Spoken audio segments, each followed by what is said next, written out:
If needlework is your passion, whether you're stitching by hand, machine, or mixing it all up, you're going to want to hear about the Mr. XStitch Contemporary Needlework Prize 2025.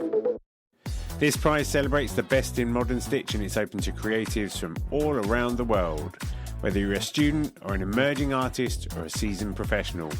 And the best part, you don't have to send your work anywhere. Just upload high-resolution images to a private folder we will send you after you enter. You can enter more than one category, for instance, hand embroidery and 3D textiles. Just grab an entry for each one. And if you've got a student ID, you can get 50% off the entry price as well.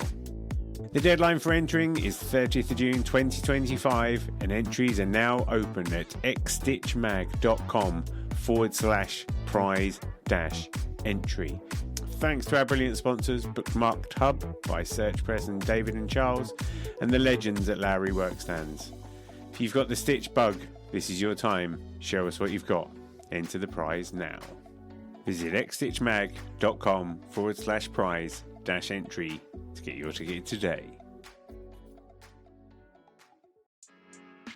Stephanie Matthiesen Avilés, also known as Fine Frog Stitching, is one of the most interesting and dynamic new cross-stitch designers I've met in a long time.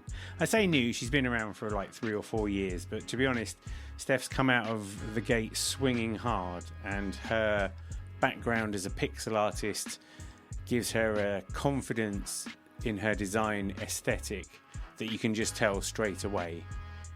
I'd never met Steph before, but I've been a fan of hers for a good few years, and it was great having a conversation with her to find out how she came to be Fine Frog Stitching. And in this first part of our conversation, we have a good talk about what cross stitch means to Steph, and have a really interesting conversation about her use of colour and the way that she's been taught to think about using colours. It was something I'd never really considered, but her background as a pixel artist means she's come from a different starting point in the first place. And I think it's just, you can tell when you see her designs how confident she is in her storytelling abilities. I absolutely love chatting with Steph. She's a great person. It was nice to meet her. And I think you'll really enjoy this show. Apologies for there not being a show last week. Despite my best intentions, life got in the way. But we have Christmas Day, then the week after that we have New Year's Day, then the week after that we have my birthday. And while I would like to say that I spent those 2 weeks partying heartily, alas, I didn't do that. But it's been fairly hectic. But the kids are all back at school now. Life returns to normal.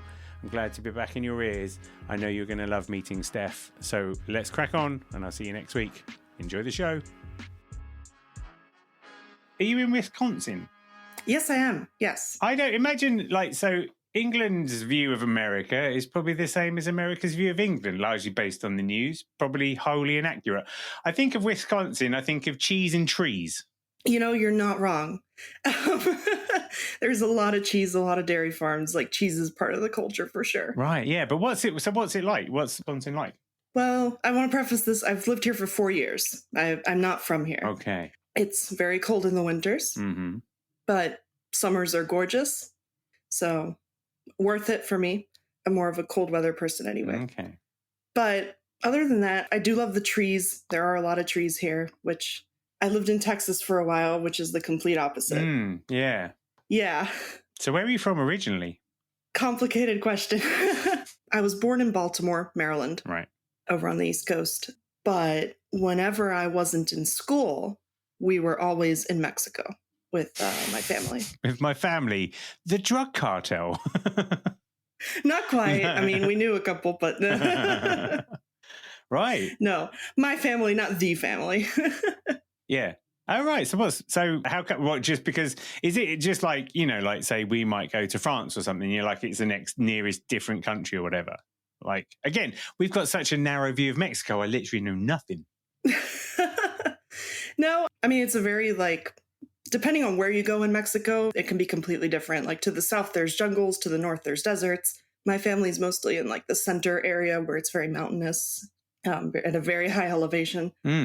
But yeah, no, I love Mexico. I mean, I basically grew up spending a lot of time in Mexico. So. And is that where your affection for nature? It feels like that's the sort of place where you're really going to get rammed home that we're all like natural beings and stuff.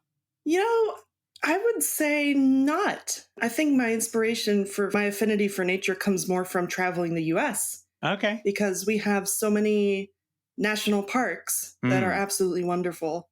And my husband and I, in our time together, have made a point of visiting as many of these national parks and even some state parks as we can. We do a big annual trip for our anniversary that takes us usually to some sort of nature-centered location. Right. The thing about Mexico is I've never been hiking in Mexico. It's kind of not recommended to go out in the boonies where there's no one else. Okay. Because it can be a little unsafe. Mm-hmm. So there are a ton of natural wonders in Mexico. You just have to be careful about where you go and who you go with. Right. Have you got a favorite national park? I think we went to Glacier National Park in Montana a couple years back. And oh my God, it was incredible. There's a trail called the Highline Trail where you're basically just hiking on the side of a mountain in a valley. And I mean, the Rocky Mountains are enormous. Nothing compared to like the East Coast Mountains, which are much older and therefore much less dramatic. Right. Because some of your parks are like this, like the UK can fit inside them, that kind of scale, aren't they? I wouldn't be surprised. Yeah. That's amazing. Definitely. So you are Steph. You are Fine Frog Stitching. Mm-hmm. I'm going to compliment you because I was thinking about it and I was thinking, for someone, if you'll permit me, who's not really been around a huge amount of time, I mean, I think you started your Etsy in 2020? Like, yes, your design skills are strong, man. I'm putting you up there with like tiny modernist level, your use of color, your use of composition, your use of text, I was going to say chutzpah. You nailing it. Really, you've come out of the park swinging. Tell me all about that, please. Oh my goodness. Thank you so much. No, yeah. I mean, I actually started cross-stitching, period, in 2019. Wow. Yeah, in November of 2019. God. That was the first time I ever cross-stitched. And it came out of the blue. Like, one evening, I was really bored in a small town in Nebraska where we were living at the time. And I decided, I need a new craft. Let's try cross-stitch. And that's how that happened. And then fast forward into 2020, actually pre-pandemic 2020, I was already designing because I have a background in graphic design. I have a background in sort of pixel art.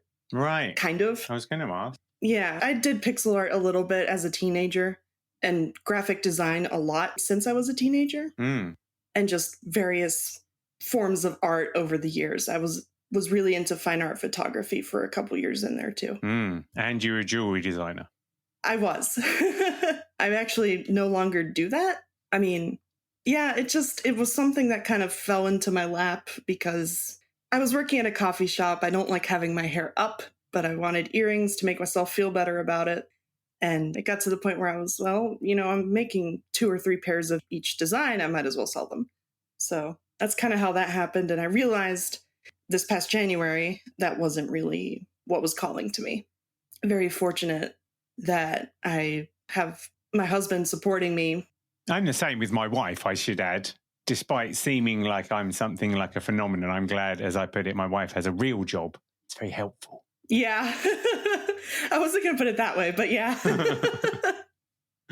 It's all good. So tell me, when you started out, my understanding is you started out as Sage Bundle Stitches, leaning into the paganism. Talk about that a bit later. How did you become a Fine Frog? Well, so for a while, I was also Linen Quartz Studio. Oh, wow. For like a year in there somewhere.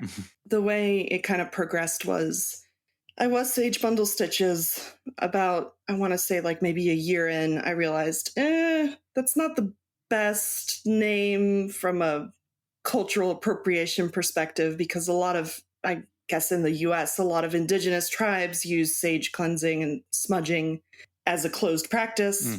I didn't know that at the time, but educated myself and I was like, maybe this isn't the best name for me as a person without that connection to have. So, but I wanted to stick with my theme of paganism a little bit. So Linen and Quartz Studio was born, but not long after I rebranded, I decided to just take a complete hiatus from designing. Like I just completely stopped for a year, just entirely. But I got inspired to get back into it by some cross-stitch colleagues, designer colleagues. I realized, the Linen Quartz brand had never really spoken to me on a deep level. Mm-hmm. And I wasn't particularly well known. So I was like, well, if I'm going to rebrand, it should be now. So Fine Frog Stitching came about.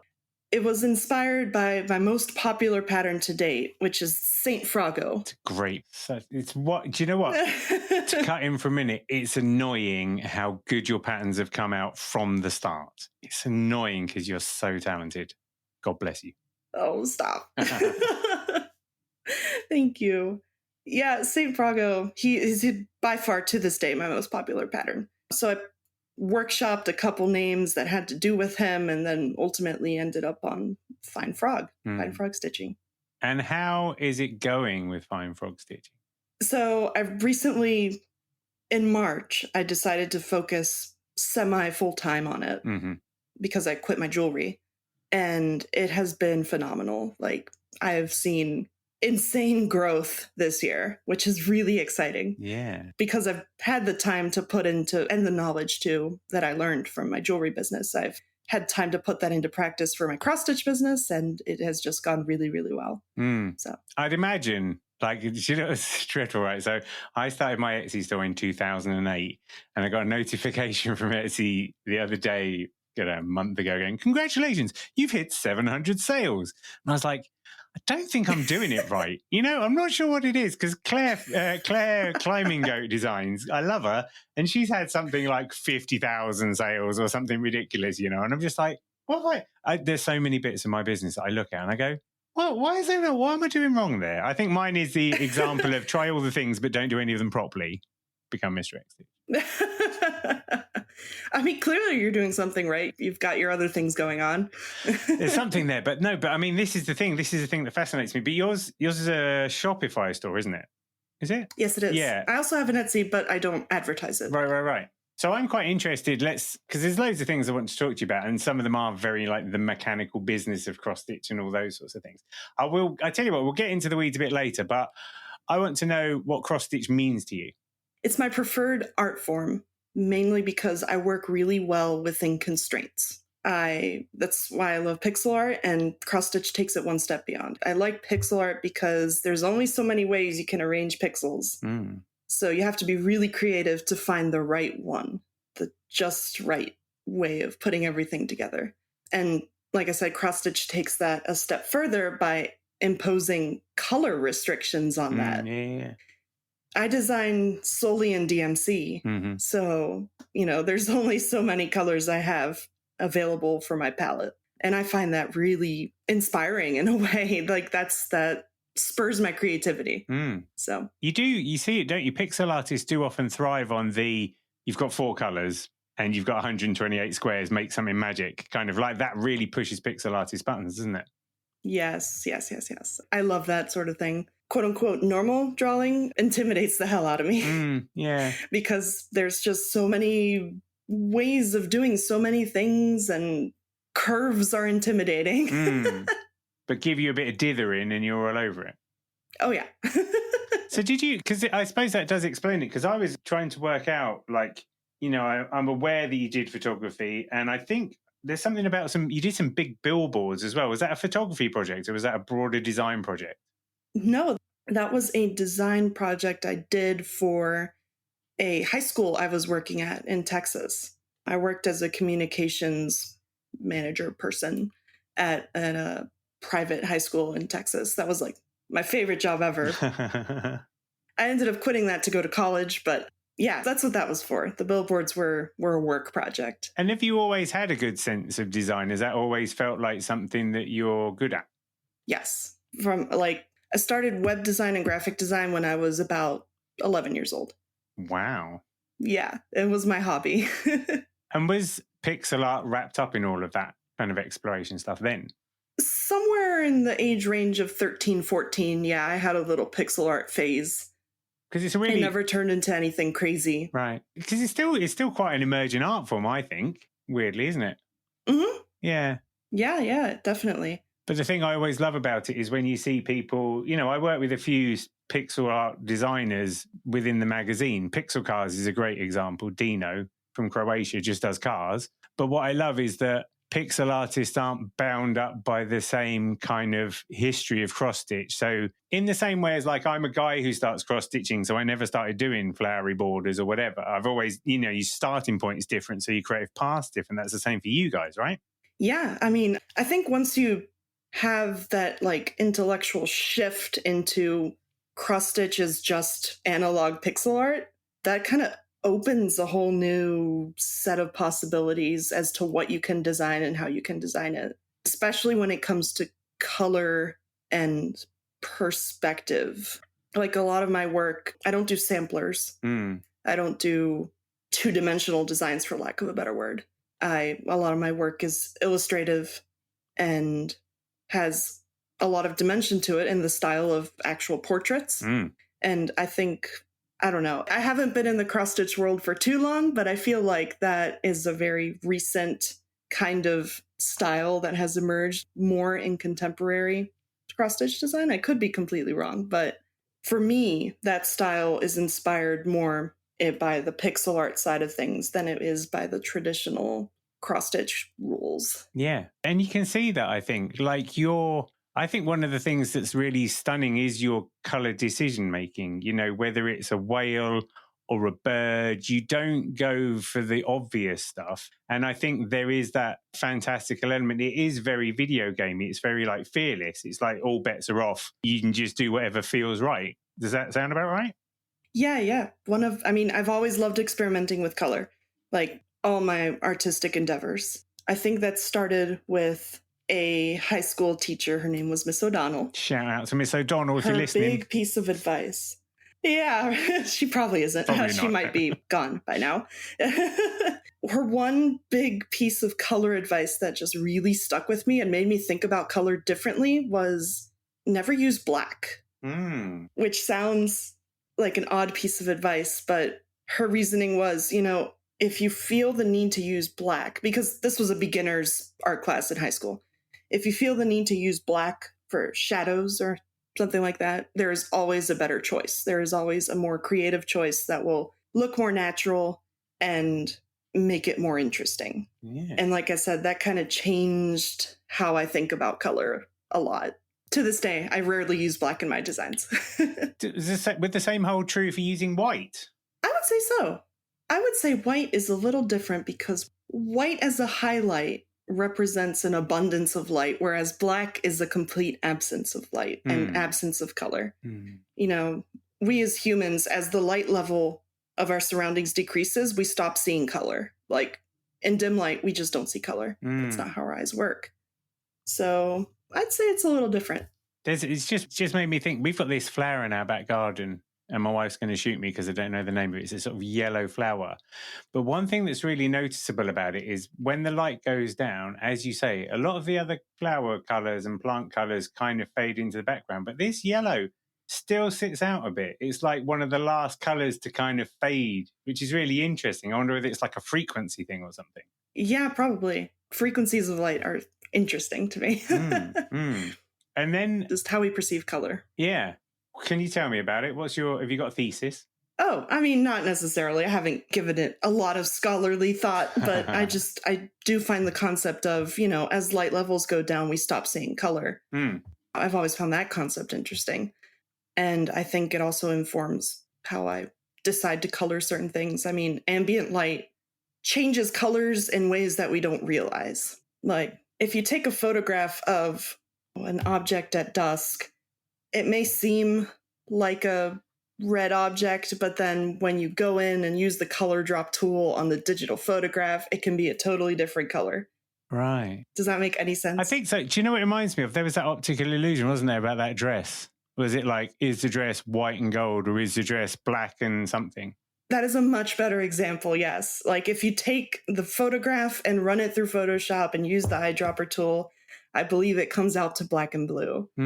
But optical illusion, like you said. Color is so reliant on the interactions with other colors around it. I guess. So does that inform your design making? Like, so when you do your design, for instance, you've got a design so you've got the fine frog, haven't you? How would you describe that theme? Is it sort of like holy animals or animals in priesthood or something? I think it's more refined animal portraits. Right. So then you've got the oak keeper, white background, and then you've got patron of the bird, dark background. Is that designed to be on a dark background? And then do you come from a particular design point because you're going, that's meant to be on a dark background? Yeah, I always color my digital canvas as what I foresee the cloth color being. I usually choose the cloth based on whatever color I was using on my canvas. It's, And how does your design process work? Are you a sketcher first? Are you, I've got an idea, I'm just going to build it up? Because pixel artists, I think, just go, let's put some squares on and let's sort of shape it as you go, right? Yes, that is absolutely what I do, the latter. I am terrified of sketching. I'm not good at it. Well, I mean, you're not supposed to be good at sketching, but, I'm too much of a perfectionist. No, I work straight into my pixel art program. I use an app called Pixaki on my iPad. It is a solely pixel art program, and I kind of just have to guess the colors based on my knowledge of the existing DMC colors, and then I convert it using my cross-stitch program. So, and so for instance, if we talk about the patron of the birds, is that the right title? I can't remember. Yes. Yeah.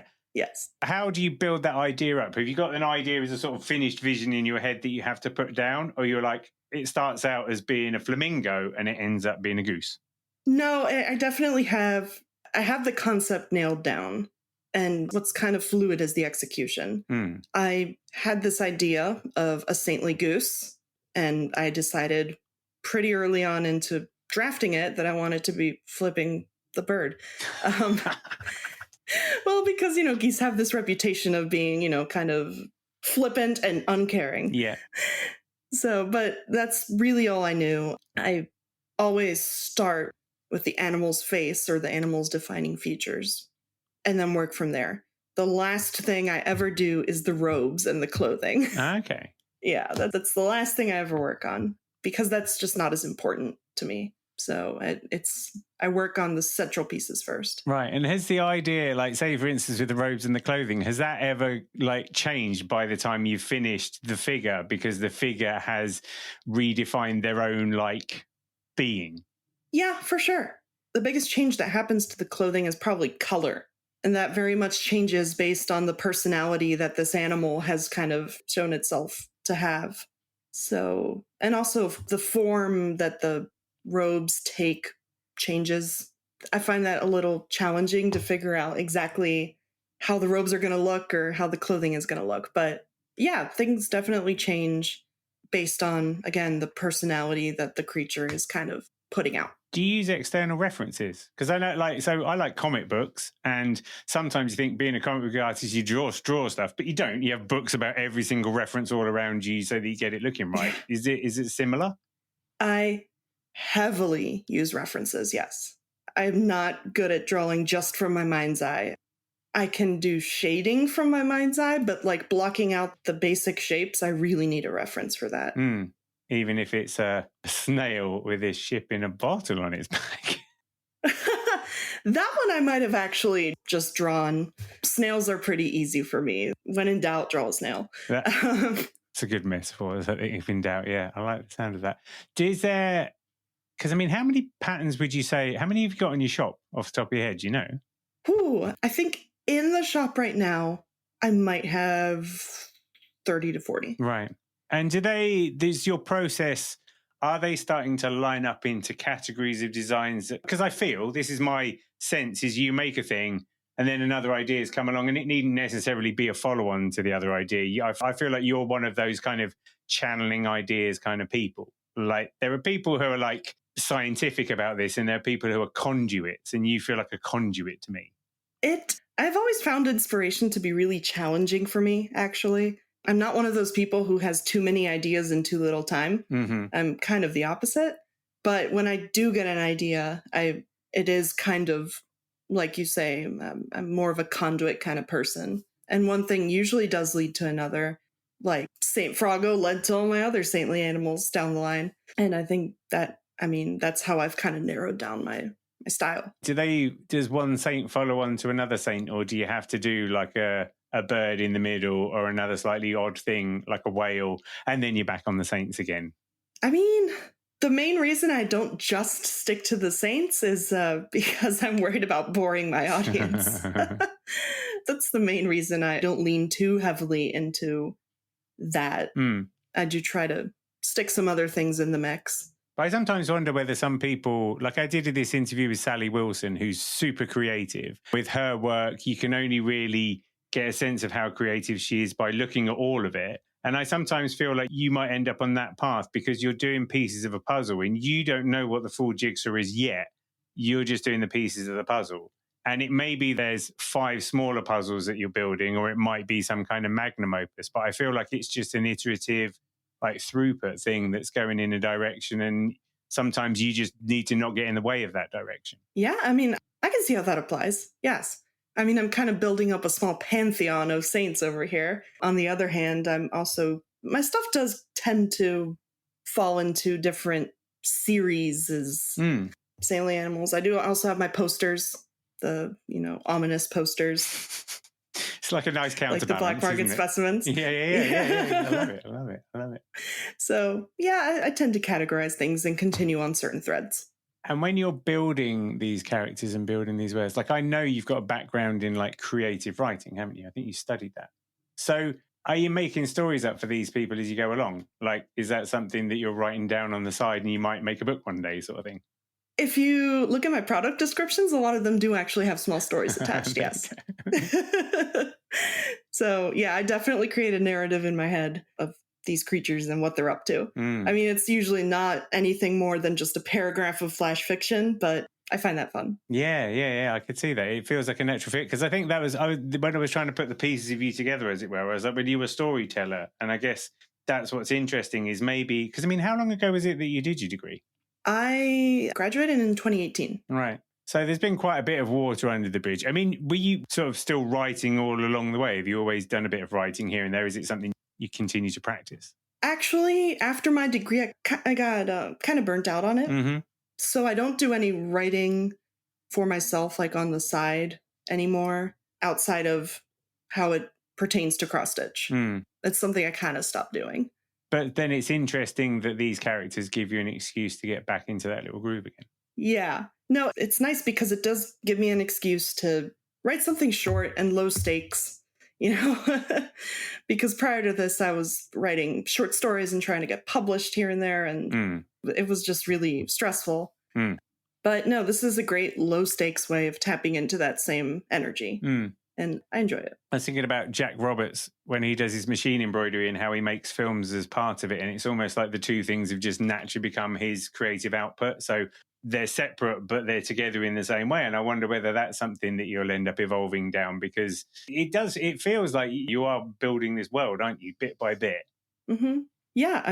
I think I've been hesitant to lean into it too much, but I think down the line, it is something I enjoy, and it is something I should pursue a little more thoroughly or regularly. But at the same time, I know as someone, when they ask me, what are you cross-stitching lately? And I say literally nothing, thanks to my services to the world of cross-stitch.